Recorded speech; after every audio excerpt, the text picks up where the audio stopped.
बिस्मिल्लाहिर्रहमानिर्रहीम। Dear viewers, अस्सलाम वालेकुम। आपको फ़ीफ़ा अकेडमी में खुश आमदीद। हम आपके लिए लाए हैं आज ज़ावियों की एग्ज़ाम। तो ज़ावियों की एग्ज़ाम जो है वो छोटी क्लासों से लेकर बड़ी क्लासेस के लिए सब के लिए ज़रूरी है कि उनको ज़ावियों की एग्ज़ाम के बारे में पता हो। तो ज़ावियों की एग्ज़ाम पढ़ने से पहले मैं आपको एक सर्कल पर ले जाता हूँ। जैसे ये एक सर्कल है, इस सर्कल में अगर आप देखें तो जो दायरा, टोटल दायरा जो होता है वो कोई भी आप सर्कल लगा लें, छोटा लगा लें, बड़ा लगा लें। ये छोटा दायरा जो है ये इसकी टोटल जो एंगल होगा वो 360 डिग्री होगा, 360 डिग्री इसका ज़ाविया है। तो अब अगर हम इसके 4 हिस्से कर दें, 4 हिस्से करें तो हर एक में 90 90 90 90। अब ये जो सर्कल लगा हुआ है असल में ये एक कॉस को मुकम्मल किया गया है, प्रकार से हमने एक कॉस लगाई है जैसे ये मुकम्मल हुआ है। अब अगर हम दो शुआएं लें, ये एक शुआ ये,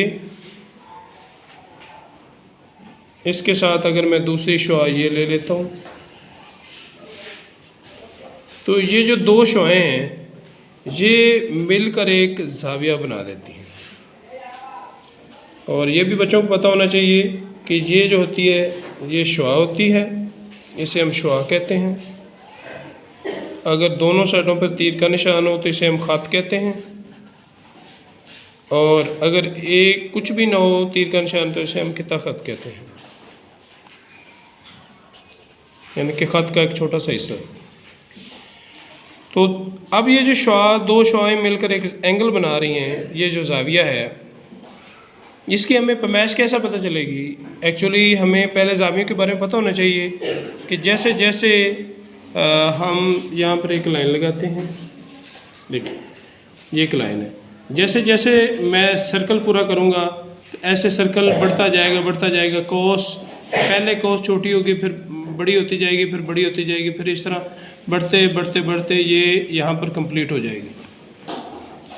तो जब ये कंप्लीट हो जाएगी ये हो जाएगा एक मुकम्मल दायरा। अब अगर हम देखें ये जो मुकम्मल दायरा हुआ तो इसकी जो कोसें हैं, छोटी है बड़ी है, हम एंगल के अंदर जो लगी हुई ये छोटी सी कोस, जो दायरे का एक छोटा सा हिस्सा जो कि एंगल बना रहा है, हम इसको देखते हैं कि हम ज़ावियों में इसको कैसे डिवाइड करते हैं। तो हमारे पास ज़ावियों की इकसाम है 5। हादा ज़ाविया है, कायमा ज़ाविया है, मुनफरजा ज़ाविया है, ख़त्ती ज़ाविया है और अक्सी ज़ाविया है। ये हमारे पास 5 ज़ाविये हैं। हम देखते हैं कि हमें कैसे पता चलेगा जो हादा ज़ाविया वो कितने डिग्री का है। तो अगर कोई भी ज़ाविया जो 90 डिग्री से कम हो, 90 डिग्री से कम होगा वो हादा ज़ाविया होगा। कोई भी ऐसा ज़ाविया जो 90 डिग्री से कम हो उसे हम हादा ज़ाविया कहेंगे। 90 डिग्री से कम ज़ाविये को हादा ज़ाविया कहते हैं। और ऐसा एंगल जो हो ही 90 डिग्री के बराबर, तो ऐसे एंगल को हम कहते हैं जी ये है कायमा ज़ाविया। कौन सा ज़ाविया? कायमा ज़ाविया। अगर कायमा ज़ाविया की अगर आपने तारीफ़ लिखनी हो तो हम उसको लिखेंगे कि ऐसा ज़ाविया जिसकी मिकदार 90 डिग्री हो उसे हम कायमा ज़ाविया कहते हैं। और अगर हम मुनफरजा ज़ाविया की बात करें तो ये एंगल जो है ये 90 से बड़ा होता है और 180 डिग्री से ये कम होता है। ऐसे ज़ाविया को हम मुनफरजा ज़ाविया कहते हैं। ख़त्ती ज़ाविया की बात करें तो ख़त्ती ज़ाविया जो है वो 180 डिग्री के बराबर जो ज़ाविया होता है उसे हम ख़त्ती ज़ाविया कहते हैं। अक्सी ज़ाविया जो होता है वो 180 से बड़ा और 360 डिग्री से जो कम ज़ाविया होता है इसे हम अक्सी ज़ाविया कहते हैं। अब अगर हम इनकी बनावट की तरफ आते हैं तो हमारे पास जो हादा ज़ाविया है, ये हादा ज़ाविया को अगर हम देखते हैं, हादा ज़ाविया दो शुआएं अगर हम मिलाते हैं ऐसे, तो कोई भी एंगल बना लें आप जो 90 से छोटा होगा,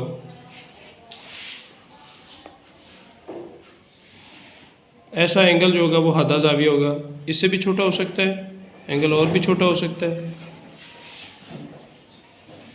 यानी कि आप ऐसे एक एंगल बना लें तो ये जिसकी पैमाइश जो है वो 90 से कम होगी वो हद्दा ज़ाविया होगा। अब जो 90 डिग्री के बराबर है, 90 दर्जे के बराबर है, तो वो राइट एंगल होगा। तो वो सीधा आप 90 पर ये बिल्कुल, अगर हम डी को इस्तेमाल करें तो बिल्कुल स्ट्रेट लाइन किसको शो करेगी, 90 डिग्री को। तो ये 90 डिग्री कुछ ऐसे होगा, इसकी जो लाइन है वो बिल्कुल स्ट्रेट होगी। और अगर हम 90 से ज़्यादा और 180 से कम कर दें, असल में 180 डिग्री वाला पहले देख लें। 180 डिग्री वाला जो एंगल है वो स्ट्रेट लाइन पर होता है। तो जैसे फ़र्ज़ करो यहाँ से कोस शुरू हुई तो यहाँ पर आकर मुकम्मल हो गई। ये एंगल जो है 180 डिग्री, ऐसे एंगल को हम 180 डिग्री वाले एंगल को खत्ती ज़ाविया कहते हैं। अब 180 से अगर कम पर कोस लगाएं हम, तो ये कुछ ऐसे बनेगी कि हम 180 तक ना पहुँचने दें, कि हम ये लगाते हैं 2 शुआएँ और इधर से घुमाते हैं, 90 को क्रॉस कर जाए, 90 से यानी कि कोस बड़ी हो जाए। तो ऐसे एंगल को हम कौन सा एंगल कहते हैं जी, मुनफरजा ज़ाविया, यानी कि ये 90 से बड़ा है और 180 से कम है। अब आ गया अक्सी ज़ाविया। अक्सी ज़ाविया जो होता है, इसको आप यूँ समझ लें कि ये मैं अभी 2 क्वेश्चन लगाता हूँ।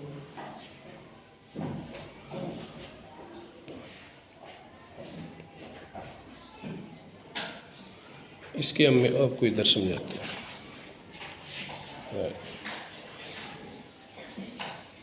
ये एक शुआ है, इस शुआ से मैं लेता हूँ एंगल, ऐसे घुमाता जाता हूँ, ये हद्दा ज़ाविया बना, फिर ये कायमा बना, कायमा से नीचे गया तो ये बन गया हमारा मुनफरजा ज़ाविया।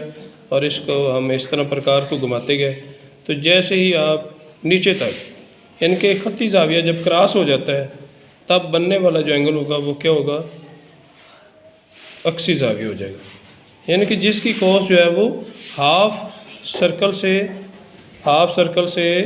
ज़्यादा होती है। ये हाफ सर्कल होता है, हाफ सर्कल से कोस कोई भी बड़ी कोस कर लें, जैसे या आप इस एक दायरा मुकम्मल है, इसको हम देखें तो यहाँ से अगर हम प्रकार शुरू करें तो ऐसे लगाते लगाते ये हाफ हो जाएगी 180, और अगर हम यहाँ तक ले जाएं तो 180 से बड़ा हो जाएगा, यहाँ तक ले जाएंगे 180 से बड़ा है, यानी कि 360 से कम ज़ाविया हो। तो अगर ये इधर से शुरू करें और इधर से शुरू करें तो हमारे पास ये जो एंगल बनेगा ये 360 से कम बनेगा। तो जिसकी पैमाइश 360 से कम होगी, ऐसे एंगल को हम अक्सी ज़ाविया कहते हैं। ठीक है, तो उम्मीद है आपको ये जो एंगल हैं इनकी इकसाम का भी पता चल गया होगा। इनकी बनावट के हवाले से हम एक दोबारा वीडियो अपलोड करेंगे, उसमें आपको मुख्तलिफ जो एंगल हैं वो सिखाएंगे कि एंगल कैसे बनते हैं, उसके लिए हम प्रकार इस्तेमाल करेंगे। ये सिर्फ आपने अगर डेफिनेशन याद करनी है तो आपके लिए आसान सा है कि ज़ावियों की इकसाम कितनी है जी, 5, हद्दा ज़ाविया, कायमा ज़ाविया, मुनफरजा ज़ाविया, खत्ती ज़ाविया और अक्सी ज़ाविया। और अगर इसकी हमें किसी की डेफिनेशन लिखनी पड़े तो हम कहते हैं हद्दा ज़ाविया ऐसा ज़ाविया जिसकी मिकदार 90 डिग्री से कम हो, उसे हम हद्दा ज़ाविया कहते हैं। ऐसा ज़ाविया जिसकी मिकदार 90 डिग्री के बराबर हो, उसे हम कायमा ज़ाविया कहते हैं। और ऐसा ज़ाविया जिसकी मिकदार 90 डिग्री से ज़्यादा, 90 डिग्री से यानी कि वो बड़ा एंगल हो, और 180 डिग्री से कम हो, उसे मुनफरजा ज़ाविया कहते हैं। और खत्ती ज़ाविया ऐसा ज़ाविया जिसकी जो पैमाइश है वो 180 डिग्री के बराबर आ जाए। और अक्सी ज़ाविया जो होता है वो 180 डिग्री से बड़ा होता है और 360 डिग्री से कम होता है। तो बाकी ये शुआ की अलामत जो है ये देख लें, एक साइड पर इसका एरो होता है, ख़त के दोनों साइड पर उसकी ख़त वैसे लिखा जाता है। और टोटल एंगल जो होता है वो 360 डिग्री का होता है। उम्मीद है बच्चों आपको इसकी जो समझ आई होगी ज़ावियों के मुख्तलिफ इक़साम के बारे में। मज़ीद इसकी प्रैक्टिस करने के लिए, इनको बनाने के लिए 30 के ज़ाविया, 30 का, 60 का, 90 का, 75 का, 45 का, 120 डिग्री, इसी तरह 180 डिग्री, और ये चीज़ जो है इसकी प्रैक्टिस हम करवाएंगे आपको इंशाल्लाह प्रैक्टिकल ज्योमेट्री के साथ ही। तो इंशाल्लाह मिलते हैं आपको नेक्स्ट अगली वीडियोज़ में, जिसमें हम ज्योमेट्री के बारे में भी आपको बहुत कुछ सिखाने जा रहे हैं। तो ये एक तारफ़ था थोड़ा सा ज़ावियों की इक़साम के बारे में। तो इंशाअल्लाह अगली वीडियोज़ में आपको तफसीलन सारी चीज़ें सिखाई जाएंगी। तो अल्लाह ताला आपका हामी व नसर हो। पाकिस्तान जिंदाबाद।